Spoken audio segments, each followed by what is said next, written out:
ஹல்லேலூயா. கர்த்தர் நாம் மகிமைப்படட்டும். ஸ்தோத்திரம். 1 யோவான் 1ஆம் அதிகாரம் 7ஆம் வசனம் வாசிக்க கவனிப்போம். 1 யோவான் 1:7. அவர் ஒளியில் இருக்கிறது போல நாமும் ஒளியிலே நடந்தால் ஒருவரோடொருவர் ஐக்கியப்பட்டிருப்போம். ஆமென்.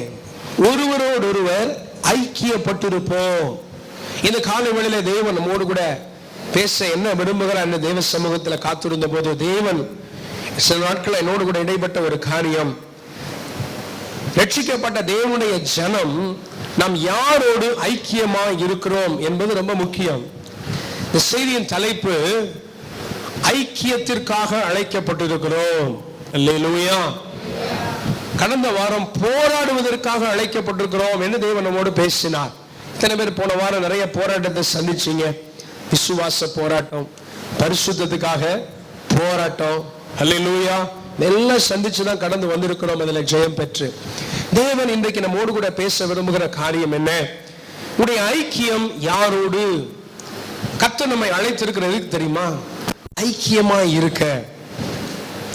மனிதன் தனியா இருந்ததை பார்த்து ஆண்டவர் என்ன நினைச்சாரு? ஆண்டவர் என்ன பேசிக்கொண்டார்? இது நல்லது அல்ல. அவன் கூட்டா இருக்கணும், அவன் பெரிய ஒரு குடும்பமா இருக்கணும், அவன் ஒரு பெரிய ஜனமா இருக்கணும் என்று சொல்லி தேவன் அழைத்திருக்கிறார் பாருங்க. ஆகவே அவனுக்கு ஒரு துணையை ஏற்படுத்தி நீங்கள் சந்ததிகளாய் பெருக வேண்டும் என்று சொல்லி கர்த்தர் நம்மை ஆசீர்வதித்தார். அல்லேலூயா. நம்முடைய ஐக்கியம் எப்படி? பிறக்கிற ஒரு குழந்தை அவனுடைய ஐக்கியம் ரொம்ப சின்னதா இருக்குது. ஒரு தாயோட ஐக்கியப்படுது. மேக்சிமம் டைம் நிறைய பேர் பார்ப்பாங்க, ஆனாலும் கடந்து செல்லுவார்கள். தந்தையோட ஐக்கியம் கொஞ்சம் பேச தெரிந்ததுக்கு அப்புறம் சகோதர சகோதரிகளோடு ஐக்கியம் வருது. இன்னும் வளர்ந்து அவனுடைய எல்லை பெரிதாகி அவன் பள்ளி பருவத்துக்கு வரும் பொழுது அவன் இன்னும் தன்னை குடும்பம் அல்லாத தன்னை மாதிரியே பேசாம தன்னை மாதிரியே சிந்திக்காத வித்தியாசமான நபர்களை சந்திக்கிறான், அவர்களோடு ஐக்கியப்படுகிறான். அப்படியே அவன் வளர்ந்து பெருகாம் போது காலேஜுக்கு போகும்போது இன்னும் அவனுடைய சர்க்கிள் பெருசாகுது. இன்னும் பலதரப்பட்ட ஜனங்களை பார்க்கிறான். அவனுடைய வாழ்க்கையில பிறகு திருமணமாகி அவன் வேற குடும்பத்துக்கு ஐக்கியப்படுகிறான்.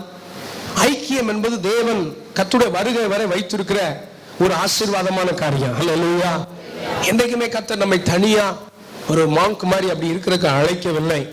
தேவனோடு தனித்திருக்கிற நேரம் தவிர்த்து எல்லா நேரமும் ஜனங்களோடு நம்ம ஐக்கியப்பட்டிருக்கிறோம். ஆனால் அந்த ஐக்கியம், அந்த அசோசியேஷன் சரியானதா இருந்தா வாழ்க்கையின் இலக்கை நாம் அடைய முடியும், தரிசனத்தை நாம் அடைய முடியும், தேவன் நமக்கு முன் குறித்த ஆசீர்வாதங்களை அடைய முடியும். தவறான நபர்களோடு ஐக்கியப்பட்டு விட்டோம் என்று சொன்னால் நம்முடைய தரிசனத்தை இழந்து விடுவோம். தேவனோடு இருக்கிற ஐக்கியம் எவ்வளவுக்கு எவ்வளவு முக்கியமோ அதே போல ஈக்குவலா மனிதர்களோடு இருக்கிற ஐக்கியம் நமக்கு ரொம்ப முக்கியம். Whom do you associate with? யாரோடு நீங்க ஐக்கியப்படுகிறீர்கள்? ஞாயிற்றுக்கிழமை சபைக்கு வர்றோம் பாஸ்டர், சபையின் ஜனங்களை சந்திக்கிறோம், சபையோடு ஐக்கியப்படுகிறோம், சக விசுவாசிகளை பார்க்கிறோம். அவருடைய வாழ்க்கையிலிருந்து நாம் எச்சரிக்கப்பட வேண்டும். நீதிமொழிகள் 13ஆம் அதிகாரம் 20வது வசனம் இப்படியாக சொல்லுகிறது, ஞானிகளோடு சஞ்சரிக்கிறவன் ஞானம் அடைவான். அல்லேலூயா. வைஸ் மேன், ஞானியோட யார் வாசம் பண்றானோ அவன் எப்படி அடைவானா? ஞானம் அடைவான். அவனும் ஞானியாவான். சொல்லுவாங்கல்ல, பூவோட சேர்ந்த நாரும் மனமாகும் அப்படிங்கிற மாதிரி ஞானிகளோடு ஐக்கியம், தேவ பிள்ளைகளோடு ஐக்கியம். யாரோட சேர்றீங்க அதுதான். இன்னிலிருந்து 20 வருஷத்துக்கு அப்புறம் உங்க வாழ்க்கை எப்படி இருக்கும்? ரெண்டே காரியம். நீங்க எது உங்க சிந்தைக்குள்ள கொண்டு போறீங்க? நீங்க வாசிக்கிறது, கேட்கிறது, பார்க்கிற விஷயங்கள் உங்க சிந்தைக்குள்ள கொண்டு போறது. ரெண்டாவது, யாரோடு ஐக்கியமா இருக்கிறீங்க. இந்த ரெண்டு காரியங்கள் நம்ம எதிர்காலத்தை தீர்மானிக்குது, எதிர்காலத்தை நிர்ணயிக்குது. இந்த காலை வேளையில் வந்திருக்கிறோம், நம்முடைய எதிர்பார்ப்பு என்ன? என்னுடைய குடும்பம் ஆசீர்வாதமா இருக்கணும். உண்மைதான், கர்த்தரும் அதைத்தான் விரும்புகிறார். என்னுடைய எதிர்காலம் நன்மையா இருக்கணும். அநேக சொல்லுவோம் பெற்றோர்கள், நான் கஷ்டப்பட்டுட்டேன், என் பிள்ளைகள் என்ன இருக்கணும்? நல்லா வாழ்ந்திருக்கணும். நல்லதுதான்.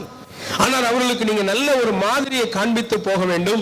நீங்கள் யாரோடு ஐக்கியப்படுகிறீர்களோ அவர்களோடு தான் பிள்ளைகள் என்ன செய்வாங்க? ஐக்கியப்படுவாங்க.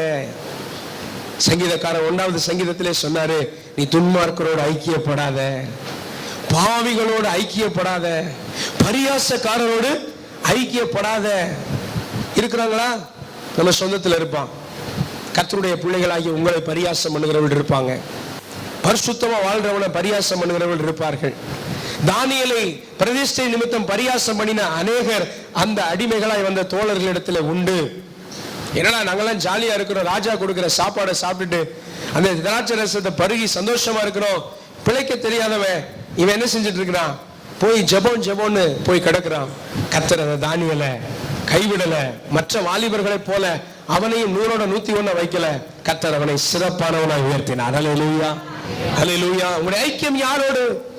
சாத்ராக், மேஷாக், ஆபேத்நேகோ என்கிற நல்ல நண்பர்களோடு ஐக்கியமாய் இருந்த தானியேல், அவன் மாத்திரமல்ல அந்த நண்பர்களும் சரி, அவங்க சத்தியத்துக்காக தைரியமா சத்தியத்துக்காக வாழ்ந்தார்கள். உயிரை கொடுக்கவும் ஆயத்தமா இருந்தாங்க. நல்ல ஐக்கியத்தோடு இருந்தனால அவருடைய எதிர்காலம் ஆசீர்வாதமா இருந்தது. இன்னைக்கு ஆண்டவர் காலையில உங்களோடு பேச விரும்புகிற காரியம், உங்கள் ஐக்கியம் யாரோடு? உங்களுடைய ஐக்கியம் யாரோடு?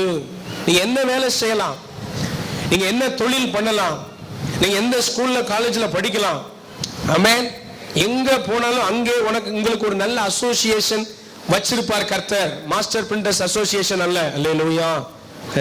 நீங்க அசோசியேஷன் யாரோட கனெக்ட் ஆகுறீங்க, யாரோட ஃபெல்லோஷிப் பண்றீங்க, யாரோட டைம் ஸ்பெண்ட் பண்ண போறீங்க, ரொம்ப முக்கியம். சும்மா போகிற ஃப்ளோல போகக்கூடாது. வேலைக்கு போவோம், யார் நல்லா பேசுறாங்களோ அவங்களோட நல்லதுதான், எல்லாரோட பழகுவோம், பேசுவோம். ஆனா ஆழமான ஐக்கியம் இருக்கக்கூடாது. உன்னுடைய ஐக்கியம் யாரோடு? பேதுரு சொல்ற நம்முடைய ஐக்கியம் பிதாவோடும் குமாரனோடும் பரிசுத்த ஆவியானவரோடும். அல்லேலூயா. அதுதான் அந்த சீஃப் திங், அதான் முக்கியமான காரியம். உன்னுடைய ஐக்கியம் முதலாவது தேவனோடு. தேவனோடு என்னுடைய உறவு நல்லா இருக்குன்னு எத்தனை பேர் சொல்லுவீங்க? அல்லேலூயா சொல்லுங்க. தேவனோடு உங்களுடைய ஐக்கியம் கரெக்டா இருந்தா நீங்க அசோசியேட் பண்ற பீப்புளும் கரெக்டான பீப்புளா இருப்பாங்க. கர்த்தர் உங்களை அருமையா நடத்துவார், கர்த்தர் உங்களை ஜெயமாய் நடத்துவார். அல்லேலூயா. அன்னைக்கு மேவி போசேத்துக்கு ஏன் அப்படிப்பட்ட ஒரு இரக்கம் தாவீதின் கண்களிலே கிடைத்தது என்று சொன்னால், அவருடைய தகப்பனாகிய யோனத்தானுக்கும் தாவீதுக்கும் நல்ல ஒரு ஐக்கியம் இருந்தது. அல்லேலூயா. அந்த ஐக்கியம், அந்த நட்பு, அந்த அசோசியேஷன் சந்ததிகளுக்கும் ஆசீர்வாதமா இருந்தது. சாகர வரைக்கும் நீ என் மேஜையில் அப்பம் புசிப்பா என்று சொல்லி, அவன் வேலைக்கு போக முடியாது, அவன் முடவன், நீ இங்கேயே இரு என்று சொல்லி அவனுக்கு ஒரு ஆசீர்வாதத்தை கொடுத்தான். பாருங்களேன், நீங்க யாரோட ஐக்கியப்படுறீங்களோ அதை வச்சுதான் உங்க எதிர்காலம் இருக்குது. முதலாவது தேவனோடு நீங்க ஐக்கியப்படணும், இரண்டாவது சபையோடு நீங்க நல்லா ஐக்கியப்படணும், மூன்றாவது நல்ல ஆவிக்குரிய ஜனங்களோடு ஐக்கியமா இருக்கணும். அல்லேலூயா. எத்தனை பேருக்கு பிரேயர் பார்ட்னர் கிடைச்சாங்க போன வாரம்? சரி, கணவன்மார்கிட்ட கேட்போம், எத்தனை கணவன்மார் மனைவியோட ஜெபிக்கிறீங்க? பாஸ்டர், போடுற சாப்பாடை சாப்பிட்டுட்டு திரும்பாம அப்படியே போயிடுவேன் பாஸ்டர். அந்த கனெக்ட் பண்ற விஷயம்லாம் வேலையெல்லாம் எங்க வாழ்க்கையில கிடையவே கிடையாது. இல்லைங்க, ஆண்டவர் 2 பேர் ஒருமனப்பட்டான்னு சொன்னார்ல, அது கணவன் மனைவி ஒருமனப்படணும். அல்லேலூயா. பிள்ளைகள் ஆசீர்வாதமா இருக்க கணவன் மனைவி என்ன செய்யணும்? ஒருமனப்படணும். பிள்ளைகளுடைய நன்மைகளுக்காக கணவன் மனைவி ஒருமனப்பட்டு ஜெபிக்க வேண்டும். ஒண்டியா இருக்கிறவனுக்கு, ஆமா, 2 பேர் ஒட்டி கொண்டால் சூடு, அதான் அதுல ஒரு பலன் இருக்கும். 2 பேர் 3 பேர். அல்லேலூயா. ஆமா, தனியா இருக்காதீங்க. ஊழியக்காரங்களுக்கு நாங்க சொல்ற ஆலோசனை என்ன? தனிமையா இருக்காதீங்க. ஆமா, என்ன சொல்லுவாங்க, நான் I only connect with God. தேவன் மாத்திரம்தான் உனக்கு. சோறு திங்கிறது இல்லையா, அது காய்கறி கடைக்கு போறோம்ல, அது ஒரு ஐக்கியம் தானே. அவர்கிட்ட போய் வாங்குறோம், பேசுறோம். சார் அல்லேலூயா. நம்ம வண்டி காத்துல ஓடுதா, பெட்ரோல்ல ஓடுதா? என்ன ஒன்லி அப்படின்னு இல்லைங்க. நம்ம எல்லாரும் கனெக்டடா கர்த்தர் வச்சிருக்கிறார். அல்லேலூயா. ஐக்கியமா இருக்க கர்த்தர் அழைத்திருக்கிறார். சில பேர் பார்த்திருக்கீங்களா, ஸ்கூல்ல தனியா போவான், அவர் மாத்திரம் படிப்பான், நல்ல மார்க் எடுப்பான், வீட்டுக்கு வந்துடுவான். கணக்கு பரீட்சைக்கு படிச்சுட்டு போயிருப்பான். அன்னைக்கு போய் பார்த்தா அங்க என்ன போட்டிருப்பாங்க? இன்னைக்கு சயின்ஸ் படிச்சேன். ஏன் இந்த பிரச்சனைனா, யாரோடும் அசோசியேஷன் இல்ல, நல்ல ஒரு ஐக்கியம் இல்ல, உறவு இல்ல. தான் கற்றுக்கொண்டது இன்னொருத்தருக்கு சொல்லிக் கொடுக்கறது இல்ல, பிறகு ஒரு டவுட் கேட்கறது இல்ல, அந்த தாழ்மை கிடையாது, ஈகோ, பெருமை. கர்த்தர் இன்னைக்கு நம்மோடு கூட பேசுகிறார், நீங்க நல்ல ஐக்கியம் கொள்ள வேண்டும். அல்லேலூயா. வேதத்தில் ஒருவரை நம்ம பார்ப்போம். ஆதியாகமம் 13ஆம் அதிகாரம் 11வது வசனம் வாசிங்க. ஆதியாகமம் 13:11. Genesis chapter 13 verse 11. அப்பொழுது லோத்து யோர்தானுக்கு அருகான சமபூமி முழுவதையும் தெரிந்து கொண்டு கிழக்கே பிரயாணப்பட்டு போனான். இப்படி அவர்கள் ஒருவரை ஒருவர் விட்டு பிரிந்தார்கள். இப்படி நம்ம பார்க்கிறோம். இந்த ஆபிரகாம் லோத்து, அவனுடைய சகோதரனுடைய பிள்ளை லோத்து, ரெண்டு பேரும் ஆண்டவர் அழைக்கும் போது ஆபிரகாம் தனியா வரல, அவரோடு கூட சேர்ந்து யாரையும் கூட்டிட்டு வர்றாரு? தன்னுடைய சகோதரன் பிள்ளையாகிய லோத்துவை கூட்டிட்டு வர்றாரு. இவரும் சித்தப்பாவோட கூட சேர்ந்து என்ன செய்யறாரு? வர்றாரு. நல்லா கவனிங்க, ஒண்ணும் இல்லாம இருக்கிற காலத்துல நல்ல ஐக்கியப்படுவோம். ஆனா ஆடு கொளுத்துதுன்னா தீவாளி நெருங்குதுன்னு சொல்லுவாங்க. அல்லேலூயா. என்றைக்கு ஆசீர்வாதம் வருதோ அன்னைக்கு ஐக்கியத்தை விரும்ப மாட்டோம். அல்லேலூயா, ஆமென் சொல்லுங்க. என்னைக்கு ஆசீர்வாதம் வருதோ, ஆபிரகாமோடு கூட வரும்போது அடுத்த வேளை என்ன சாப்பிடுவோம்? ஆபிரகாமை பார்க்கிறாரு. சித்தப்பா என்ன, நீ வாப்பா, ஆண்டவர் போஷிப்பார். சரி, அடுத்து எங்க போய் தங்க போறோம்? நீ வா, கடவுள் நம்மை நடத்துவார். சரி, நல்லா போய்கிட்டு இருக்கு லைஃப். ஏனென்றால் யாரை ட்ரஸ்ட் பண்ணி இருக்கிறான்? ஆபிரகாமை சார்ந்து இருக்கிறான். நாட்கள் போகுது. நான் நினைக்கிறேன் ஆபிரகாம் தன்னிடத்தில் இருந்த கால்நடைகள்ல கொஞ்சத்தை பிரித்து கொடுத்து, நீயும் தனியா சில மேய்ப்பர்களை வைத்து இதை மேய், இதை பெருக்கு, இதை எக்ஸ்பேண்ட் பண்ணு அப்படின்னு சொன்ன உடனே இவனும் அதை செய்யறான், பெருக்கம் பண்ணுகிறான். நல்ல பெருகி இப்ப பாத்தீங்கன்னா ஆபிரகாமுக்கு எவ்வளவு பெரிய ஒரு மந்தைகளும் அதை மேய்க்கிற மேய்ப்பர்களும் இருந்தாங்களோ, அதே போல யாருக்கும் வந்துட்டாங்க? லோத்துவுக்கும் வந்துட்டாங்க. பெரிய டீமா ஃபார்ம் ஆயிட்டாங்க. 7வது வசனத்தை படிங்க. ஆபிரகாமுடைய மந்தை மேய்ப்பருக்கும் லோத்துடைய மந்தை மேய்ப்பருக்கும் வாக்குவாதம் உண்டாயிற்று. யாருக்கு யாருக்கு வாக்குவாதம் உண்டாயிற்று? மந்தை மேய்ப்பருக்கும் இவருக்கும் அவருக்கும் ஒரு பிரச்சனை இல்ல. ஆனா மேய்ப்பருக்கு வாக்குவாதம் வந்த உடனே லோத்து என்ன சொல்லி இருக்க வேண்டும்? ஆபிரகாமை பார்த்து என்ன சொல்லி இருக்கணும்? சண்டை போட்டுக்கிறாங்க. சித்தப்பா பேசி சேர்த்து வைங்க, ஒரு மனதை பத்தி ஒரு பிரசங்கம் பண்ணுங்க, நம்ம ஐக்கியமா இருந்தா அது பெரிய ஆசீர்வாதம். என்ன செய்தான் இவன்? வசனம் சொல்லுது, பிரிந்து போகிறவன் தன் இச்சையின்படி செய்ய பார்க்கிறான். ஐக்கியத்தை யார் விரும்ப மாட்டாங்க தெரியுமா? அவங்க சுயமா செயல்படுகிறவர்கள், சுயநலவாதிகள் ஐக்கியத்தை விரும்ப மாட்டார்கள். இளையகுமாரனுக்கு என்ன இருந்துச்சு? சுயமா ஒரு பிளான் இருந்துச்சு, ஒரு திட்டம் இருந்துச்சு. இதன்படி நான் செய்ய போறேன், அதுக்கு யார் குறுக்க வந்தாலும் கேட்கவே மாட்டேன். அப்பாவே வந்து நிக்கிறார், மகனே வேண்டாம்ப்பா, நோ டாடி, என் ஷேரை கொடுங்க, நான் போய் தனியா பிசினஸ் பண்ண போறேன். பிரிந்து போகிறவன் தன் இச்சையின்படி செய்ய பார்க்கிறான். நீங்க யாரோட ஐக்கியமா இருக்கிறீங்க? பிரிவினையை விரும்புறீங்களா? நல்ல ஒரு ஃப்ரெண்ட்ஷிப் கர்த்தர் கொடுத்திருக்கிறார் சபைக்குள்ள, வேலை ஸ்தலத்துல நல்ல ஒரு ஆவிக்குரிய நட்பு வட்டத்தை கொடுத்திருக்கிறார். கூடி கூடி ஜெபிக்கிறோம். ரிலேஷன்ஷிப்னாலே அங்க ஏதாவது உடசல் வரும், ஏற்ற தாழ்வுகள் வரும். முன்ன பின்ன சொல்லியிருப்போம், என்னத்தையாவது உணர்ச்சி வசப்பட்டு பேசியிருப்போம். உடனே நான் பிரிந்து போகிறேன். இந்த எண்ணம் எப்போ வரும் தெரியுமா? இந்த பேச்சு எப்போ வரும் தெரியுமா? ஆசீர்வாதம் வந்த உடனே வரும். இது தேவன் வைக்கிற பரீட்சை. ஒண்ணும் இல்லாத நாட்களிலே, உனக்கு மந்தை மேய்ப்பரே இல்லாத நாட்களிலே, இவனே ஆபிரகாமுக்கு ஒரு மந்தை மேய்ப்பனை போல வாழ்ந்த நாட்கள் உண்டு. அன்றைக்கு இந்த பெருமை பேச்சு வரவில்லை. இன்னைக்கு சொல்றாரு, லோத்துக்கும் ஆபிரகாமுக்கும் மேய்ப்பருக்கு வாக்குவாதம் வந்த உடனே ஆபிரகாம் முன்ன சொல்றாரு, நம்ம சகோதரர், நம்ம சண்டை போட வேண்டாம், எனக்கு முன்பாக இந்த தேசம் முழுவதும் இருக்கிறது, நீ எங்க போனாலும் போ, நீ போகிறதுக்கு எதிர்த்து செய்யலான்னு தெரிந்து கொள்ளுகிறேன் என்று சொல்லி இந்த லோத்தின் வாழ்க்கையிலிருந்து 12 காரியங்கள் ஆவியானவர் எனக்கு உணர்த்தினார். அதை நான் ஒவ்வொன்றா உங்களுக்கு சொல்ல விரும்புகிறேன். முதலாவது, அவன் செய்த தவறு. லோத்தின் முடிவு எப்படி இருந்துச்சு உங்களுக்கு தெரியும்? பரிதாபமான முடிவு. அவனுடைய மனைவி உப்பு தூணானாள். அவனுடைய பிள்ளைகள் தகப்பனோடு தவறான ஒரு ஐக்கியத்தை வைக்கிறார்கள். ரொம்ப ஒரு அவலட்சணமான முடிவு. வீட்டுக்கு ஆமேன். பென்னம்மி புத்திரர்கள், அவர்கள் யார்? ஒன்னு மோவாபு, இன்னொன்னு அம்மோன் புத்திரர்கள். தேவனுடைய ஜனங்களுக்கு எதிரிகளாகவே கடைசி வரைக்கும் இருந்தாங்க. Because of a wrong decision when it comes to the association. யாரோட ஐக்கியப்படுறோம்னு வரும்போது தவறான தீர்மானத்தை எடுத்துட்டோம்னு வைங்களேன், இன்றைக்கு அதனுடைய விளைவுகள் தெரியாது. இன்னைக்கு ஒரு கர்த்தரை பிரியமில்லாத ஒருத்தரோட திருமணம் பண்றாங்கன்னா நம்ம சொன்னோம்னா அதுக்கு நிறைய ஜஸ்டிஃபை பண்றாங்க. அப்படி அவனை ஆதாயப்படுத்துறது பாஸ்டர். அல்லேலூயா. கல்யாணம் மூலம் ஆத்துமாதம் எல்லாம் பண்ண வேண்டாம். அப்படி ஆண்டவருக்குள்ள வந்தது 10:1 ரேஷியோ பாக்குறீங்கன்னா, மற்ற 9 போயிடும் உலகத்தோட. சின்ன டிசிஷன் தானே, இதுல என்ன சின்ன ஃப்ரெண்ட்ஷிப் தானே பாஸ்டர். ஸ்கூல் முடிஞ்சா பேசிட்டு இருப்போம் டெய்லி ஒரு 1 hour.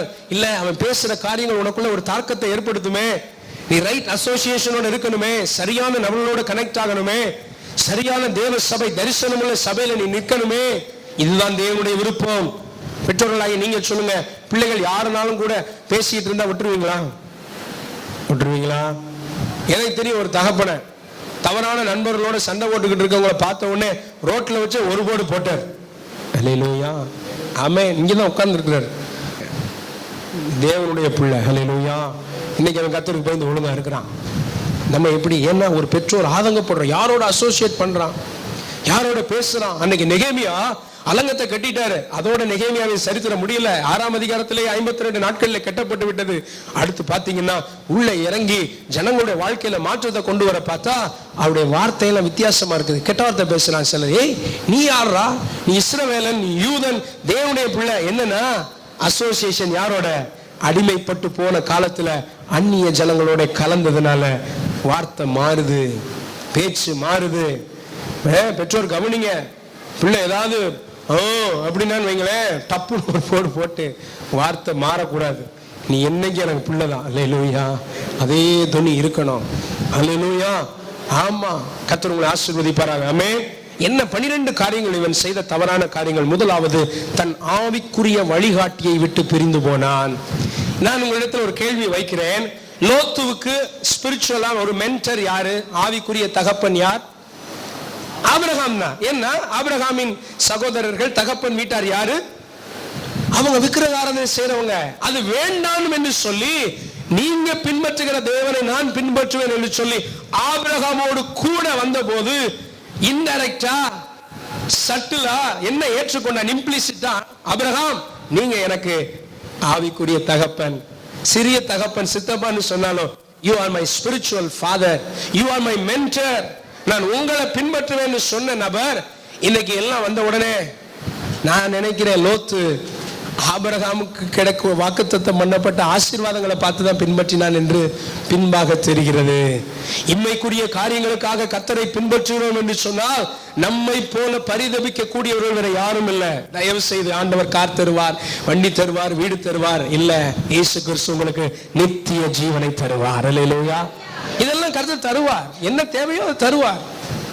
எல்லாவற்றுக்கும் மேல நாம் அவருடைய பிள்ளை, அதை முறிந்துடக்கூடாது, அந்த உறவை முறித்து விடக்கூடாது. இங்கே பார்க்கிறோம், ஆவிக்குரிய தகப்பனை விட்டு போனான். உங்களுக்கு ஆவிக்குரிய தகப்பன் இருக்கிறாரா? உங்களுக்கு உங்க பாஸ்டர் ஆவிக்குரிய தகப்பனாய் நீங்க வைத்திருக்கிறீங்களா இருதயத்துல? ஹல்லேலூயா. உங்களுக்கு ஒரு கேஸ்டல் லீடர், ஒரு ஆவிக்குரிய வழிகாட்டிய வச்சிருக்கிறீங்களா? அடுத்து ஒரு ஆலோசனை கேட்கிறீங்களா? இல்லையா? நமக்குள்ளே சுயம் இருக்கிறது, சுயநலம் இருக்கிறது, நமக்குள்ளே ஈகோ இருக்கிறது, பெருமை இருக்கிறது, எல்லாம் இருக்கிறதுங்க. எல்லாம் மாம்சத்தின் கிரியைகள். ஆவிக்குரியவர்களா வந்துட்டீங்கன்னா ஆவிக்குரிய வழிகாட்டியை பின்பற்ற வேண்டும். அல்லேலூயா. இயேசு கிறிஸ்து வாழ்ந்து அடிச்சுவடுகளை பின்பற்றுங்கள் என்று சொல்லி பேதுரு எழுதி வச்சாரு. பவுல் சொல்றாரு, நான் கிறிஸ்துவை பின்பற்றுகிறது போல நீங்களும் என்னை பின்பற்றுங்கள். நீங்க யாரை பின்பற்றுறீங்க? யாரோட அசோசியேஷன் வச்சிருக்கிறீங்க? 6 நாள் உலகத்தோட இருங்க, அங்கதான் வேலை செய்யறோம், உண்மைதான், அங்கதான் இது பண்றோம். நம்முடைய இருதயம் அங்கே போக கூடாது. முழு பலத்தோட வேலை செய்யணும், முழு வேர்வை சிந்தி நல்லா ஒர்க் பண்ணணும். Give you 100%. படிப்புலையும் சரி, வேலையிலும் சரி, ஃபெய்த்ஃபுல்லா இருங்க. அவங்கள தான் கர்த்தர் ஆசீர்வதிப்பார். ஆனால் நீங்க நாட்டப்பட்டிருக்கிறது சபையா இருக்க வேண்டும். அல்லேலூயா. ஒரு ஐக்கியம் தேவனுடைய பிள்ளைகளோடு இருக்கணும். ஆலோசனை கேட்கிறது யாரோடு இருக்கணும்? தேவனுடைய பிள்ளைகளோடு. ரெகோபயாமின் நாட்களில் என்ன நடந்தது? தகப்பனாகிய சாலமோன் அவன் சொன்ன ஆலோசனை எல்லாம் கேட்கல. வசனம் சொல்லுது, அவன் முதியோர்களுடைய ஆலோசனையை தள்ளி வாலிபருடைய ஆலோசனையை கேட்டான். வாலிபர்கள் சொன்னாங்க, உங்க அப்பா எங்களை ஸ்தோத்திரம் ஆண்டது போல அல்ல, அவர் சவுக்குனால ஆண்டாரு, நான் தேள்களை போல கொட்ட விடுவேன்னு சொல்லி ஜனங்களுடைய வாழ்க்கையை பாரப்படுத்தினான், கடினப்படுத்தினான். தவறான நட்பு, கூடா நட்பு என்னது? கேடாய் முடிந்தது. 1 ராஜாக்கள் 11ஆம் அதிகாரத்துல தேவன் ஏற்படுத்தின அந்த 12 கோத்திரங்களாகிய ராஜ்யம் பிளவுபட்டது. எதுக்கு? என்ன காரணம்? சரியான அசோசியேஷன் இல்ல, சரியான ஜனங்களோடு ஐக்கியப்படவில்லை, ஆவிக்குரிய வழிகாட்டியை இழந்து போனார். இந்த காலை வேளையில உங்களிடத்துல கேட்கிறேன், உங்களுக்கு ஒரு ஆவிக்குரிய வழிகாட்டி இருக்கிறாரா? அல்லேலூயா. இன்னைக்கு ஜனங்கள் அறிவில்லாமல் சங்காரமாகிறார்கள். தேவ பிள்ளைகள், விசுவாசிகள் எங்கேயோ இருக்கிற ஒரு இவாஞ்சலிஸ்டுக்கு போன் பண்ணி, அவர் தான் எனக்கு ஆலோசனை, பாஸ்டர் ஏதாவது சொல்லுங்க, ஜோமனிட் ஏதாவது சொல்லுங்க. இல்லைங்க, உங்களை தினமும் சந்திக்கிற உங்களுடைய ஆமென். உங்க சர்க்கிள் இருக்கிறவங்க இருக்கணும், உங்களுடைய வாழ்க்கையை தெரிந்தவர்கள், உங்கள் குடும்பத்தை அறிந்தவர்கள், உங்கள் போதகர், உங்களோடு இருக்கிறவங்க, அவர்களிடத்துல வழிகாட்டிய அவர்களை வைக்கணும். ஆவிக்குரிய வழிகாட்டி. அல்லேலூயா. தன் வழிகாட்டியை விட்டு பிரிந்து போனான், தன் இச்சையின்படி செய்ய பார்த்தான். எனக்கு எல்லாம் வந்துருச்சு. இப்ப எனக்கு நான் ஆண்டு ஆலோசனை கேட்கணும், பெருக்கிறதுக்காக ஆண்டவர்கிட்ட கேட்கறதுக்காக நல்ல ஒரு ஆலோசகர் ஆபிரகாம் வச்சிருந்தேன். இன்னைக்கு எல்லாம் வந்துருச்சு, நம்ம வேலையை பார்ப்போம். இரண்டாவது அவன் செய்த தவறு என்ன தெரியுமா? தரிசனத்தை விட்டு பிரிந்து போனான். நல்லா கவனிங்க சபையாரே, விசுவாசிகளே, வாலிபர்களே, சிறியவர்களே, உங்க வாழ்க்கையில நீங்க செய்யற வேலை ஒரு தரிசனம் அல்ல. உங்க வேலையை கொண்டு கர்த்தர் தரிசனத்தை நிறைவேற்றலாம். உங்களை கொண்டு கர்த்தர் ஒரு தரிசனத்தை வைத்திருக்கிறார், ஒரு பர்பஸ் வச்சிருக்கிறார். உங்களை இந்த பட்டணத்துல, இந்த சபையில எல்லாவற்றுக்கும் வைத்ததுக்கு ஒரு நோக்கம் உண்டு. அதை நீங்க நிறைவேற்றணும். அந்த தரிசனத்துக்கு நீங்க இணைந்திருக்கணும். ஆபிரகாமோடு இணைந்திருந்தால் தேவனுடைய தரிசனத்தை நிறைவேற்றிருக்கலாம். எப்படி பாஸ்டர் தரிசனம் நிறைவேறலன்னு சொல்றீங்க? முடிவை பார்க்கிறோம். தேவனுக்கு விரோதமான சந்ததியை எழுப்புவதற்கு இந்த லோத்துவே காரணமாய் அமைந்து விட்டான். எத்தனை பேர் தரிசனத்தோடு நீங்க இணைஞ்சிருக்கிறீங்க? ஹல்லேலூயா. எல்லா பிரசங்கத்திலையும் என்ன வரும் பாஸ்டருடைய வாயிலிருந்து? சின்னவன் ஆயிரமும் சிறியவன் பலத்த ஜாதிமா. அந்த தரிசனத்துக்காக ஓடு, தரிசனத்தை பற்றிக்கொள். தரிசனம் இல்லாத இடத்துல ஜனங்கள், where there is no vision the people perish. ஜனங்கள் கெட்டு போறாங்க. தரிசனம் இருக்குதா? தரிசனம் சின்ன வயசுலயே கேட்டா அநேகருக்கு இருக்காது. 10 படிக்கிற பையனுக்கே தெரியல 11 என்ன குரூப் எடுக்க போவோம்னு. அன்னைக்கு பாத்துக்கிறோம் பாஸ்டர், ஆண்டவர் சொல்லிக்கிறார் அன்றைக்கு வேண்டிய ஆகாரத்தை தருவார்னு சொல்லி அப்படின்னு சொல்றாங்க. அப்ப தரிசனம் இல்லைன்னாலும் பரவாயில்ல, தரிசனம் இருக்கிற பாஸ்டரோடு ஒட்டி கொள்ளணும், தரிசனம் இருக்கிற சபையோடு என்ன செய்யணும்? ஒட்டி கொள்ளணும். உனக்கென்று ஒரு தரிசனம் இருக்கிற உன் தகப்பனோடு தாயோடு ஒட்டி கொள்ளணும். அந்த ரெகோபயாம் போல அந்நியர்கள் இடத்துல உன் வயசுல உள்ள பையன்கிட்ட ஆலோசனை கேட்றாதீங்க. சரியான அசோசியேஷன் தான் வாழ்க்கை நோக்கத்தை நிறைவேற்றும். மூன்றாவதாக லோத்து செய்த தவறு என்ன தெரியுமா? தேர்டு, ஒரு மனமா இருப்பதை விட்டுவிட்டு தனியா இருப்பதை தெரிந்து கொண்டான். ஆமென். ஐக்கியத்தை விரும்பணுங்க. எத்தனை பேருக்கு 4 பேர் இருந்தாலும் ஒரு பலனே வரும்? ஆமென் சொல்லுங்க. அல்லேலூயா. எனக்கெல்லாம் எங்கேயாவது போகணும்னு வைங்களேன், தனியா கார் ஓட்டி போகணும்னா பிடிக்காது. என்ன, சில நேரம் ஒரு ஊழியம் போனோடனே ஒரு மெசேஜ்னா ஜோம்னிக்கிட்டே அந்நிய பாஷை பேசிட்டே போவோம். ஒரு லாங் ஜேர்னினா ஒரு 10 பேர் போனாதான் நல்லா இருக்கும். அல்லேலூயா. கலகலப்பா சிரிச்சு பேசி. ஆமென். ஆமா, தனிமையை விரும்பாதீங்க. தேவனோடு இருக்கும் போது மாத்திரம் தனியா இருங்க. வாலிப பிள்ளைகளுக்கு இப்ப என்ன ரொம்ப பிடிக்கும்? தனிமை நேரத்தில் தகப்பனை உன் தோளில் சுமந்ததை நான் பெறப்பேனும். இப்பெல்லாம் நீ தனிமையா இருக்காது, யாரோடையாவது கனெக்டடா இரு. அல்லேலூயா. அதுக்குன்னு பொம்பளை பிள்ளைகளோட கனெக்ட் ஆயிடக்கூடாது. சரியான நபரோட, பாஸ்டர் தான் சொன்னார் யாரோட கனெக்டடா இருங்கன்னு சொல்லி. நோ நோ நோ நோ, சரியான அசோசியேஷன் வேணும். அல்லேலூயா. ஆமென். சரியான நபர்களோட நீங்க கனெக்ட் ஆகணும். ஒரு மனதை விட்டு பிரிந்து போனான். எவ்வளவு சந்தோஷம் ஒரு மனமா இருந்தா, எவ்வளவு மகிழ்ச்சியா இருக்கும், எவ்வளவு ஒருமை பாருங்க. லோத்து மேய்ப்பர்கள் இவங்க 2 பேரும் கிரிக்கெட் போட்டிருக்கலாம். ஆமாவா இல்லையா? எங்களுக்கும் உங்களுக்கும் மேட்ச். காசு கட்டி பெட்டுக்கு விளையாட கூடாது, மண்டை உடைஞ்சிடும், மட்டையை வச்சு அடிச்சிருவாங்க. சந்தோஷமா விளையாடுவோம். நாங்க பைபிள் கேம் வைப்போம். யாரு பைபிள் புஸ்தகத்தை தலைகீழ சொல்லுவா? வெளிப்படுத்த விசேஷம், யூதா, மூலியோவான், 2 யோவான். மகிழ்ச்சியா இருங்க. ஒரு மனம் இருந்துட்டு போலாம்ல. இல்ல சித்தப்பா, என்ன இருந்தாலும் என் குடும்பம் தனி, உன் குடும்பம் தனி.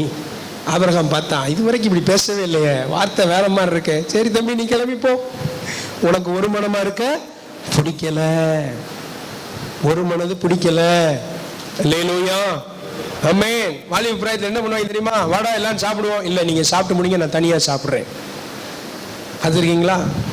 எப்படி பாஸ்டர் இதெல்லாம் தெரியும்? இந்த ஊழியத்தில் இதெல்லாம் கத்துக்கிட்டோம் நிறைய அனுபவத்தில். நீங்க சாப்பிடு, உனக்கு பிடிச்ச கறி குழம்பு நீ சாப்பிடுமா, நான் சாப்பிடுக்கிறேன். இந்த ஒரு மனது எங்க இருக்கு? வேற எங்கேயோ ஒரு மனமா இருக்கான். சரியான நபரோட இருக்கணும். ஹல்லேலூயா. ஒரு 5 காளை மாடு இருந்துச்சான். அத ஒரு சிங்கம் அடிக்க வந்துச்சான். எப்படியாவது அடிச்சிடலாம். இது ஒரு மனமா இருக்க முன்னே சிங்கத்தால ஒண்ணும் முடியல. பார்த்துருக்கீங்க இந்த அனிமல் பிளானட் டிஸ்கவரிலாம்? சின்ன 4 இது சேர்ந்து விரட்டிடுங்க, பெரிய சிங்கம் புலி எல்லாம் ஒரு மனமா இருக்கும், ஐக்கியமா இருக்கும். இப்பதான் இது ஒரு நாள் இப்படியே சோர்ந்துக்கிட்டே போயிட்டு இருந்துச்சான். ஒரு நரியை பார்த்துச்சான். நரி மகா தந்திரம் உள்ளது. அதை கூப்பிட்டு, ஐயா ஏன் ஒரு மாதிரி இருக்க? நரியாரே, உன்னை நான் அடித்து சாப்பிடக்கூடாதுன்னா எனக்கு ஒரு நல்ல இறை இருக்குது, அதை சாப்பிட நீ ஐடியா கொடுக்கணும். ஆனால் அவங்க எல்லாம் சேர்ந்து இருக்காங்க, என்ன சேர்ந்து தெரில. உடனே சொல்லிச்சான், ஒரு ஐடியா கொடுத்துச்சான். அப்போ இந்த நரி என்ன பண்ணியிருக்கு, கூப்பிட்டு நான் உனக்கு உதவி செய்கிறேன். ஒரு இதை தனியாக கூப்பிட்டுச்சான். 5 பேர் சேர்ந்து வந்திருக்காங்க, 5 காளையும். ஏய் ஒருத்தன் மட்டும் வா, காதில் ஒன்றும் இல்லை, போய் உட்காரு. திரும்ப போனவொடனே நம்மெல்லாம் கேட்போம்ல, இன்டர்வியூக்கு ஒருத்தர் போயிட்டு வந்தா என்ன கேள்வி கேட்டாங்க கேட்போமா இல்லையா? எங்கள் வாத்தியாரெல்லாம் கூப்பிட்டு விட்டா, ஸ்டாஃப் ரூம் கூப்பிட்டு விட்டா திரும்பி வருவான்ல, சார்ட்ட இந்த இருக்கிற வாத்தியார்ட்ட, சார் ரெஸ்ட் ரூம் போகணும் சார் அப்படின்னு, சார் அவசரம் சார்ன்னு சொல்லிட்டு போகும்போது என்னடா கேட்டார் வாத்தியார், என்ன கேள்வி கேட்டார் அப்படின்னு கேட்டுட்டு போகிற மாதிரி கேட்டிருக்கு, எல்லாம் கேட்டிருக்கு. அவன் சொல்லியிருக்கேன் ஒன்றும் இல்லைன்னு இருக்கேன். 5 சேர்ந்து பிரிஞ்சிருச்சு. என்ன சண்டை போட்டு அது தனியாக போயிடுச்சு. ஏன்னா உண்மையாகவே ஒன்றும் இல்லைல்ல. ஆமாம், தனியாக போச்சு, சிங்கம் அடித்து சாப்பிட்டுருச்சு. இப்போ 4 தான் இருக்குது. 4ல் ஒன்றை கூப்பிட்டுச்சு நரி, காதில் ஒன்றும் இல்லை அப்படின்னு இருக்கு. அது திரும்ப போய் கூட்டத்தோட போன மற்ற 3 மாடு சேர்ந்து என்ன கேட்குது, உன்னை என்ன சொன்னா தனியாக கூப்பிட்டு, ஒன்றும் இல்லைன்னு சொன்ன பத்தியா, உன் கூட பேச மாட்டோம், சண்டை போட்டு பிரிஞ்சுட்டாங்க.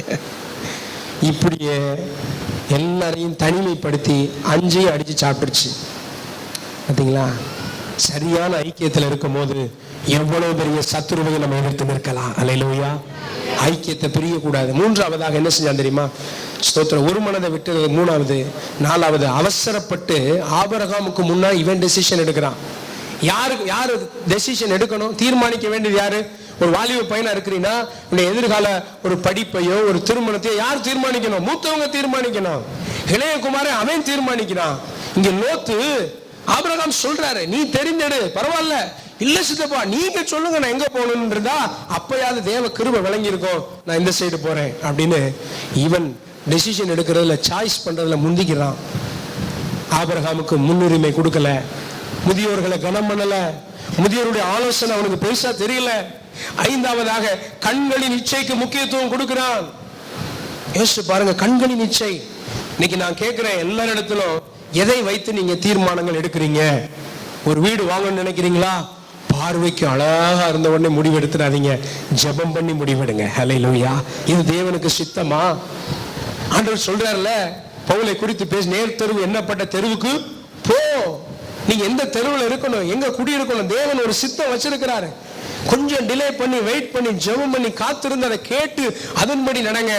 கண்களின் இச்சையை பார்க்கிறான், பார்வைக்கு அழகா இருக்கு. வசனத்துல போட்டிருக்கிறத நான் பேசிட்டு இருக்கேன். 10வது வசனம் படிங்க. யோர்தான் நதிக்கு அருகான சமபூமி முழுவதும் நீர்வளம் பொருந்தினதா இருக்க கண்டான். அது எப்படி இருந்துச்சா? கர்த்தருடைய தோட்டத்தை போலவும். இன்னொன்னு என்னது? எகிப்து. இவன் கம்பாரிசன் யாரோட இருக்கு? உலகத்தோட இருக்குது.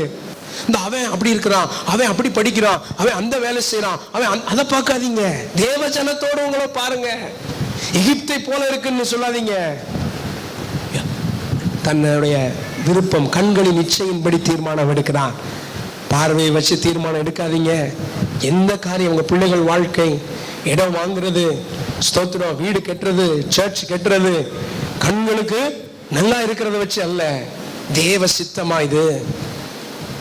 6வது அவன் செஞ்ச தவறான காரியம். 4வது அவசரப்பட்டு தெரிந்து கொண்டான். 5வது கண்களின் இச்சைக்கு முக்கியம். 6வது சமபூமியை தெரிந்து கொண்டான். சமபூமி என்றால் என்ன? அங்கே கடினமான அனுபவம் அல்ல, அது ஒரு சோம்பலான வாழ்க்கை. மலை ஏறுறதுதான் கடினமான அனுபவம். ஆண்டவர் இந்த பைபிள்ல மோரியா தேசத்திலே நான் உனக்கு காண்பிக்கிற மலைக்கு போய் பலியிட ஆபிரகாமுக்கு கடினமான வாழ்க்கையை கொடுத்து டெஸ்ட் பண்ணி பார்த்தாரு. மலை ஏறுறது கஷ்டம். பலிக்கு கட்டைகளை புலந்து கொண்டு பலி பொருள் எடுத்துக்கிட்டு எல்லாவற்றிற்கும் நெருப்பெல்லாம் எடுத்துட்டு தூக்கிட்டு சுமந்து போறது கஷ்டம் தான். ஆனா முடிவில் யெகோவா ஈரேன்னு ருசிக்கணும்னா நம்ம கொஞ்சம் பிரயாசப்படணும். அல்லேலூயா. ஐக்கியத்துக்காக பிரயாசப்படணும். ஐக்கியத்துல கஷ்டம் வரும், நஷ்டம் வரும். அல்லேலூயா. ஐக்கியத்தை பாதுகாக்கிறதுக்காக நீங்க ஒரு பார்ட்டி கொடுத்துருப்பீங்க, ஒரு பர்த்டே பார்ட்டி. கடைசியில் பார்த்து அந்த பார்ட்டி புஷ்ஷன்னு போயிருக்கும். பார்ட்டி முடியும் போதே ஒரு வருத்தம் வந்துடும், சண்டை வந்துடும். பாஸ்டர் 1000 ரூபா செலவழிச்சு பார்ட்டி கொடுத்து. நோ, கஷ்ட நஷ்டங்கள் வரும், ஏற்ற தாழ்வுகள் வரும். அதுதான் ஐக்கியத்தை பாதுகாக்கிறதுக்கு நீங்க எடுக்கிற பிரயாசம். ஆனா இவன் எதை தெரிந்து கொண்டான்? சமபூமியா இருக்குது. என் லைஃப் ஈஸியா இருக்கணும் பாஸ்டர். எதுக்கு பிரதர் ஏசப்பாவை ஏத்துக்கிட்டீங்க? எல்லாம் ஓசின்னாங்க, ரட்சிப்பு மட்டும்தான் ஓசி. அதுக்கும் ஒருத்தர் கிரையை செலுத்தினாரு. மற்ற எல்லாவற்றுக்கும் நம்ம கிரையை செலுத்தணும், ஜெபம் பண்ணணும். ஹல்லேலூயா. பைபிள் வாசிக்கணும், வாக்குத்தத்தத்தை கிளைம் பண்ணணும், உபவாசம் பண்ணணும், கர்த்தரை தேடணும். Not an easy life. எதை தெரிந்து கொள்றீங்க? சமபூமி. அண்ணா சமபூமியை இன்னைக்கு அநேகர் தெரிந்து கொள்றாங்க. வாலிப போய்ங்க, ஏன் தம்பி இந்த குரூப் எடுத்த? இதுதான் ஈஸியா இருக்கும் ஃபர்ஸ்ட். இதுதான் ஈஸியான வாழ்க்கை. ஏன் இந்த ஸ்கூல் பக்கத்துல இருக்கும், ஈஸியா போகலாம். ஏன் கொஞ்சம் கஷ்டப்பட்டு இன்னொரு நல்ல ஸ்கூலுக்கு போகலாமே? உங்களுக்கு எது அப்ளை ஆகுதுன்னு எனக்கு தெரியல. நீங்க யோசிச்சு பாருங்க. நீங்க ஈஸி லைஃபை தெரிந்து கொள்றீங்களா? சமபூமி, சோம்பலான ஜீவியம். 7வது, ஆதி அன்பை விட்டு போனான். உங்களுடைய ஆதி அன்பு எப்படி இருந்துச்சு? சில ஐக்கியம், தேவனோட சபையோட உங்க ஐக்கியத்தை யோசிச்சு பாருங்க. எல்லா கூட்டங்களுக்கும் வந்தீங்க, அதிகால ஜெபத்துக்கு வந்தீங்க, வாச கூட்டத்துக்கு வந்தீங்க. அப்படித்தான் ஆபிரகாம் பலி செலுத்த போன தனியா போயிருக்க மாட்டாரு. லோத்து, சித்தப்பா நானும் வருவேன், நீங்க பலி செலுத்துறத பார்ப்பேன் அப்படின்னு கூட வந்து பாக்குறாரு. அப்படி பலி செலுத்தி கொண்டிருந்த அவன் இன்னைக்கு பலியா என்கிட்ட இருக்கிய ஆடு மாடலாம் நான் செலுத்துறேன். ஆதி அன்பை விட்டு விட்டு பிரிந்து போனான். உங்க ஐக்கியம் ஆண்டவரோட இருக்க உங்க ஆதி அன்பு, உங்க ஃபர்ஸ்ட் லவ், இங்கிலீஷ் பைபிள் அதான் போட்டிருக்கு. உங்க ஆதி அன்பை விட்டு நீ பிரிந்து போனாய் ஆண்டவர் கேட்கிறார். அந்த அன்பு, அந்த ஃபர்ஸ்ட் தேவன் மேல அந்த ரட்சிக்கப்பட்ட நாள்ல இருந்து அந்த சந்தோஷம். அல்லேலூயா. ஆமா, நம்ம பாஸ் சொல்லுவாங்க, அபிஷேகம் பண்ற நாள் வீட்டுக்கு போற வரைக்கும் பஸ்ல அந்நிய பாஷை பேசிக்கிட்டு பிரேக் அடிச்சா ஷவலவானதா. இன்னைக்கு ஜெபிக்க நேரம் இல்லை, துதிக்க நேரம் இல்லை, பைபிள் படிக்க நேரம் இல்லை, ஆதி அன்பை விட்டுட்டோம். 8வதாக அவன் செய்த காரியம் என்ன தெரியுமா? பிரிந்து போவதற்காக எவ்வளவு பெரிய பிரயாசத்தை இழக்கிறான். இப்ப நீங்க வீட்டில் இருக்கிறது ஈஸியா, வீட்டை காலி பண்றது ஈஸியா? வீட்டில் தொடர்ந்து ஒரு வீட்டில் இருக்கிறீங்க, உங்களுக்கும் பக்கத்து வீட்டில் ரெட்டாய் வீடு, 2 பேருக்கு வாக்குவாதம். இதை காலி பண்ணி போறது கஷ்டமா ஈஸியா? கஷ்டம். அதுக்கு வண்டிக்கு வாடகை கொடுக்கணும், 2 நாள் லீவு போடணும், வீட்டை ஒதுக்கணும், எல்லாத்தையும் கொண்டு போய் ஷிஃப்ட் பண்ணணும், அரேஞ்ச் பண்ணணும். அங்கே நமக்கு செட்டில் டவுன் ஆகி பக்கத்து வீடெல்லாம் கடையெல்லாம் பழகிறதுக்கு 2 மாதம் ஆகும். பிரிந்து போகிறதற்காக எவ்வளவு கிரயமும் செலுத்த லோத்து ஆயத்தமாக இருந்தான். ஒரு மனமாக இருப்பது எளிதாக இருந்தாலும் அதற்கு கிரயம் செலுத்த அவனுக்கு விருப்பம் இல்லை. இன்னைக்கு அப்படித்தான். நம்ம 2 பேர் வண்டியில் போறீங்கன்னு வைங்களேன், ஒரு காலேஜுக்கு 2 பேர் வண்டியில் போறீங்க. கரெக்டாக உங்கள் ஃப்ரெண்டு ஒரு ஸ்டாப்பில் வந்து பிக்கப் பண்ணிட்டு போகிறான். 2 பேருக்கு சண்டே ஆயிடுச்சு. நாளைக்கு எப்படி சேர்ந்து போவீங்களா? கஷ்டப்படுறான், பிரிந்து போகிறதுக்கு வாடகை கொடுக்குறான், கஷ்டப்படுறான். ஆடு மாடுகள் ஒட்டகங்கள் எல்லாத்தையும் தூக்கிட்டு போறான். சேர்ந்திருந்தா எவ்வளவு எளிமையான வாழ்க்கை. எத்தனை பேர் ஐக்கியத்தை விரும்புறீங்க? அல்லேலூயா. அடுத்து பாத்தீங்கன்னா, பரிசுத்த ஜனத்தை விட்டு பாவ ஜனத்துக்கு போகிறான். சோதோம் என்றால் நமக்கு தெரியும், அங்க பாவம் அக்கிரமம் நிறைந்திருக்கிறது. அசுத்தமான வாழ்க்கை வாழ்ற ஜனங்கள் அதை தேடி போறாங்க. பரிசுத்த ஜனத்தை விட்டு பிரிஞ்சு போகாதீங்க. கர்த்தர் உங்களுக்கு கொடுத்த சபையை விட்டு பிரிந்து போகாதீங்க. என்ன போட்டு 1 பேதுரு 2:9, நீங்கள் பரிசுத்த ஜனம், ராஜரிக ஆசாரிய கூட்டம், ஒரு பரிசுத்த ஜாதி, ஹோலி ராயல் பிரீஸ்ட்ஹுட். இதுதான் அந்த சபை. அந்த சபையை விட்டு பிரிஞ்சு போகாதீங்க. கர்த்தர் உங்களுக்கு கொடுத்த ஆலயம். அல்லேலூயா. பரிசுத்த ஜனத்தை விட்டு பிரிந்து போகிறான். ஏனென்றால் வசனம் சொல்லுது, பாவிகள் நீதிமான்கள் சபையில் நிலை நிற்பதில்லை. அப்ப இவனுக்குள்ள இருக்கிற அண்டர் கிரவுண்ட் பாவ வாழ்க்கைக்கு ஆபிரகாமோடு இருக்க பிடிக்கல. ஏன்னா லோத்துக்குள்ள பின்மாற்றத்தின் ஆவி வந்துருச்சு. அதனால இதை முன்னிட்டு பிரிந்து போய் கொஞ்சம் உலகத்தை அனுபவிப்போம். லோத்து பரிசுத்த ஜனத்தை விட்டு பாவ ஜனத்தை. 10வது, சிறிய பிரச்சனைக்காக ஐக்கியத்தை உடைக்கிறான். நல்லா கவனிங்க, சின்ன காரியத்துக்காக ஐக்கியத்தை உடைக்காதீங்க. ஒரு சின்ன ஒரு வாக்குவாதம், பிள்ளைகளா இருக்கலாம், அப்பா அம்மாவோட சின்ன ஒரு காரியம், பேச மாட்டேன் பாஸ், தனி வீடு எடுத்து தங்கி இருப்பேன், செய்யாதீங்க. சண்டை போடாதீங்க, ஐக்கியத்தை விரும்புங்க. சின்ன காரியம் தானே, ஸ்மால் திங்ஸ். சொல்லுவாங்க, don't major in the minor, don't minor in the major. பார்த்தீங்களா, இந்த காலேஜில் மேஜர் சப்ஜெக்ட்னு இருக்கும், அதுதான் முக்கியம். சும்மா எடுத்து படிப்போம். ஒரு எக்கனாமிக்ஸ் படிக்கிறது சயின்ஸ், ஆனால் ஒரு எக்கனாமிக்ஸ் அதை உழுந்து படிச்சுட்டு மேஜரில் ஃபெயில் ஆகி போயிட்டோம்னா எவ்வளோ கஷ்டம். அதுவே சும்மா ஒரு அலைடு, ஒரு கிரெடிட் அவர், அது கொடுக்க வேண்டிய நேரத்தை தான் கொடுக்கணும். சின்ன பிரச்சனையா பேசி சமாதானம் பண்ணுவோம். இதுக்காக உறவை உடைக்கக்கூடாது பிரியமானவர்களே. ஆனால் இவன் சின்ன ஒரு மேய்ப்பருக்கு வாக்குவாதம் உறவை முறித்து கொண்டு போகிறான். 10வது அவன் செய்த பெரிய தப்பு. 11வது ரொம்ப முக்கியமான காரியம். கவனிங்க, என் மெசேஜ் இன்னும் 15 பக்கம் இருக்குது. ஆனால் அந்த லோத்தோட நான் முடிக்கிறேன். இன்னைக்கு லோத்தோட முடிக்கிறேன்.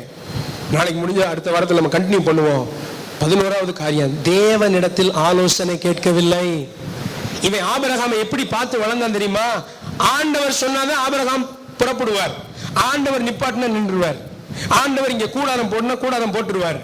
ஆண்டவருடைய வார்த்தை ஆலோசனை கேட்டு நடந்த இந்த லோத்து பிற்காலத்துல பிரிந்து போகணுமா, சண்டை போடுறாங்களா, சித்தப்பா எனக்கு ஒரு 1 day கொடுங்க, நான் ஜெபம் பண்ணிட்டு சொல்றேன். சொல்லியிருக்கலாமே. நேரம் இல்லையா? ஆபிரகாம் பொறுத்து இருந்திருப்பாரு, ஆபிரகாம் வெயிட் பண்ணிருப்பாரு. உனக்கு சாய்ஸ் கொடுக்கிறாரு. தேவன் இடத்துல ஆலோசனை கேட்கல. உறவுகளுக்குள்ள பிரச்சனைனா நீங்க அநேகர் ஆண்டவர்கிட்டே போறதில்லை. எனக்கு தெரியும் பாஸ்டர், என் அனுபவம். நான் 50 வருஷம் குடும்பம் நடத்தி இருக்கிறேன். இல்ல, 51வது வருஷம் தேவ ஆலோசனை உங்களுக்கு வேண்டும். அல்லேலூயா, ஆமென். பாஸ்டர், எனக்கு 40 வயது பிள்ளையா இருந்திருக்கிறேன், எங்க அப்பா அம்மாவை தெரியும். இன்னைக்கு நீங்க ஒரு தீர்மானம் எடுக்கிறதுக்கு ஆண்டவர்கிட்ட ஆலோசனை கேட்க வேண்டும். எத்தனை பேர் ஆமென் சொல்லுவீங்க? அல்லேலூயா. உணவு எத்தனை பேருக்கு இந்த காரியத்தை குறித்த ஒரு உணவு வருது? நான் இதை தியானிக்கும் போது நான் எச்சரிக்கப்படுகிறேன். தெரிஞ்சிச்சு, அறிஞ்சிருக்கிறோம். அனுபவத்தை நம்பாதீங்க. If you are taking a move, ஒரு ஷிஃப்ட் பண்ணணுமா, தேவ ஆலோசனையை கேட்டு செய்யுங்க. ஹல்லேலூயா, ஆமென். ஒரு ஜாப் ஆண்டவர் கொடுத்துருக்கிறார். இன்னொரு ஜாப் கலர்ஃபுல்லா தெரியும். லோத்துக்கு தெரிஞ்சது போல நல்லா தெரியும். பாஸ்டர், இது வரைக்கும் நான் வாங்கிட்டு இருந்த salary 4 figure salary, 5 figure salary, இப்ப 6 digitல வருது. அதை பார்த்துட்டு போயிடாதீங்க. தேவ ஆலோசனையை கேட்டுட்டு போங்க. ஹல்லேலூயா. அடுத்ததாக, மனிதனிடத்திலையும் ஆலோசனை கேட்கவில்லை. 12வது காரியம். அப்ப லோத்துவுக்கு நல்ல ஒரு நட்பு வட்டம் இல்லை. இத்தனை வருஷம் வாசம் பண்ற ஒரு ஆலோசனை கேட்க உங்கள்கிட்ட கேட்கிறேன். தனியா காரியங்களை முடிவு எடுக்காதீங்க. நீங்க எவ்வளவு உங்க பிசினஸ்ல பெரியவங்களா இருக்கலாம், தனியா முடிவு எடுக்காதீங்க. ஹல்லேலூயா. அதுல நல்ல ஆவிக்குரிய பிசினஸ் மேனோட கனெக்ட் பண்ணி ஒரு ஆலோசனை கேட்டு செய்யுங்க. யார்கிட்டும் கேட்காம தன் சுயமாய் முடிவெடுத்தான். பிரியமானவர்களே, அவருடைய வாழ்க்கை ரொம்ப பரிதாபமா முடிஞ்சிருச்சு. நேரம் இல்லை. ஆகவே இதோடு கூட நான் நிறைவு செய்கிறேன். லோத்தின் வாழ்க்கையிலிருந்து 12 காரியங்களை உங்களோடு கூட நான் பேசி இருக்கிறேன். கர்த்தர் இன்னைக்கு சொல்றாரு, நீ பெருமைக்கு இடம் கொடுக்காத. ஹல்லேலூயா, ஹல்லேலூயா, ஆமென். அதே போல 1 யோவான் 2ஆம் அதிகாரம் 9, 10, 11 வசனங்களை வாசித்தீங்கன்னா வாசிங்க. 1 யோவான் 2, 9, 10, 11. தன் சகோதரனிடத்தில் அன்பு கூறுகிறவன் ஒளியில் இருக்கிறான். 11ஆம் வசனம், சகோதரனை பகைக்கிறவன் இருளிலே இருந்து இருளிலே நடக்கிறான். இருளானது அவன் கண்களை குருடாக்கினபடியால் தான் போகும் இடம் என்னதென்று அறியாதிருக்கிறான். 9வது வசனத்துல படிக்கிறோம், ஒளியில இருக்கிறேன் என்று சொல்லியும் தன் சகோதரனை பகைக்கிறவன் இருளில். ஆவிக்குரிய குருடன் என்று வேதம் சொல்லுது. Sorry for using a strong word. Bible படி என்ன சொல்லுது? நீ ஆவிக்குரிய குருடன். லோத்து யாரு? ஆவிக்குரிய ஸ்பிரிச்சுவல் லைஃப்ல குருடன். தரிசன பார்வை இல்ல. குடும்பத்தை குறித்த எதிர்காலத்தின் நல்ல தரிசன பார்வை இல்ல. சகோதரனாகிய தன்னுடைய குடும்ப உறவாகிய ஆபிரகாமை பகைத்து கொண்டு போகிறான். பகையை விரும்பாதீங்க, சமாதானத்தை விரும்புங்க. ஹல்லேலூயா. எத்தனை பேர் சமாதானத்தை விரும்புவீங்க? எத்தனை பேர் போகும்போதே உடைத்து கொண்ட உறவோட ஒன்று சேருவீங்க? ஹல்லேலூயா. ஒருமனப்படுங்க. பிரிந்து போகிறவன் சுயநலமா செய்யறான். பிரிந்து போகிறவன் ஆவிக்குரிய குருடன். பிரிந்து போகிறவனுடைய இன்னொரு சுபாவம் என்ன தெரியுமா? பெருமை. சவுல தாவீதை குறித்து பாட்டு பாடுறாங்க. என்ன பாட்டு பாடினாங்க? சவுல் கொன்றது 1000, தாவீது கொன்றது 10000. சரி, நான் கேட்கிறேன், ஒரு பெரிய படை தளபதி கிடைச்சிருக்கிறான் எனக்குன்னு பார்த்திருந்தான்னு வைங்களேன். சவுல் தாவீதை தன் உண்மையாவே அப்படிதான் வச்சிருந்தான். தாவீதை போய் ஒரு 100 பேருடைய நுனித்தோலை வெட்டிட்டு வா, விருத்த சேதனம் பண்ணிட்டு வா, என் மகளை கட்டி கொடுப்பேன்னு அவன் 200 பேரை வெட்டிட்டு வர்றான். எப்படி பாருங்களேன், 2-3 யுத்தத்தை பாருங்களேன். தும்சம் பண்ணிட்டான். ஒரு ஆள் கிடையாது, சிங்கிளா அடிக்கிறான். இப்ப என்ன நினைச்சிருக்கணும் அந்த சவுல் ராஜா? வாடா, என் மகளை கல்யாணம் பண்ணி தர்றேன், உன்னை எனக்கு கூட வச்சுக்கிறேன் அப்படின்னு இருந்தா ராஜ்யபாரம் பயங்கரமா இருந்திருக்கும். உடனே ஒருத்தர் அமேன் ஸ்தோத்திரம், உங்க கூட உங்க டீம்ல இருக்கிற இன்னொருத்தர் ஆசீர்வதிக்கப்பட்டாங்கன்னா உங்க முகநாடி வேறுபடக்கூடாது. ஹல்லேலூயா. சூப்பரா, நல்லா பண்ணுன்னு கை தட்டி கொடுத்து உன் டீம்ல நான் இருக்க சந்தோஷப்படுறேன்னு சொல்லணும். ஹல்லேலூயா. நான் பிறருடைய பெருமைகளை பேசுறது ரொம்ப சந்தோஷப்படுவேன். என் ஃப்ரெண்ட்ஸே சொல்லுவாங்க, உன்னைய பத்தி 4 பாயிண்ட் சொல்றா. அவன் நல்லா விளையாடுவான்டா, அவன் செம்ம டேலண்டா, அவனை போடுங்க இந்த இதுல. இல்ல, தன்னை பற்றி அல்ல. இங்க சவுல் நினைக்கிறான், சவுல் கொன்றது 1000, தாவீது கொன்றது 10000 சொன்ன உடனே இவனும் தேவனுடைய பிள்ளை, இவன் கர்த்தரே எனக்கு ஏற்ற வேளையில கொண்டு வந்து கோலியாத்தை அடிக்க பயன்படுத்தினார் என்று சொல்லி, தாவீது வாயா, I will give you a party, come on, இன்னைக்கு நைட் நல்லா சாப்பிட்டு சந்தோஷமா இருப்போம், நாளையில இருந்து களத்துல இறங்கி 2 பேரும் அடிச்சு எதிரியை வீழ்த்தி ஒருத்தன் கூட இல்லாம அடிச்சு தேவ ஜனங்களை வீச்சிருக்க பண்ணுவோம்னு போய் அவன் கூட டீல் போடாம அவனை பகைக்க ஆரம்பிக்கிறான். பெருமை ஐக்கியத்தை விரும்பாது. சவுலுக்குள்ள என்ன இருந்துச்சு? நான் தான், என் பேர் தான் பெருசா இருக்கணும். சவுல் கொன்றது 1000 சொல்லக்கூடாது, சவுல் தான் நீங்க ராஜான்னு சொல்லணும்னு நினைச்சான். ராஜ்யம் வீழ்ந்து போனது. அல்லேலூயா, அல்லேலூயா, ஆமென். மனைவி மாற புகழ் தான் அநேக கணவர் மாற கஷ்டமா இருக்கும். ஆமாவா இல்லையா? என்ன? ஆமா, மனைவி மாற யாராவது நல்லா குழம்பு வைக்கிறா அப்படின்னா நான் தானே வாங்கி கொடுக்குறேன், அதைத்தான் வைக்கிறா அப்படின்னு நினைக்காதீங்க. மனைவி மாறும் கணவரை புகழ்ந்தா நல்லா புகழுங்க. Treat your wife husband like a king, he will treat you like a queen. இதெல்லாம் கேட்டுட்டு போயிடுறோம். அல்லேலூயா. உங்க டீம்ல இன்னொருத்தரை பிரைஸ் பண்றாங்களா, சேர்ந்து பிரைஸ் பண்ணுங்க. நல்லா பாடுறீங்க, வெளியே கழுது நிக்குது அப்படி சொல்லாதீங்க. நமக்குள்ள பெருமை இருக்குது. ஆமாக்கா, நல்லா அந்த நோட்டு கரெக்டா எடுத்தீங்க, அந்த சுதி சூப்பரா இருந்துச்சு. கர்த்தர் நல்லவர். கர்த்தர் உங்களை ஆசீர்வதிப்பார். எத்தனை பேர் விசுவாசிக்கிறீங்க? கர்த்தர் ஐக்கியத்தை விரும்புகிறான்னு எத்தனை பேர் நம்புறீங்க? இந்த லோத்தின் வாழ்க்கையில தேவன் இடைப்பட்ட 12 காரியங்கள் உங்களோட சொல்லியிருக்கிறேன். இந்த தப்பை நீங்களும் நானும் செய்யக்கூடாது. 7 ஜெபம் பண்ணுவோம். ஹல்லேலூயா, ஹல்லேலூயா.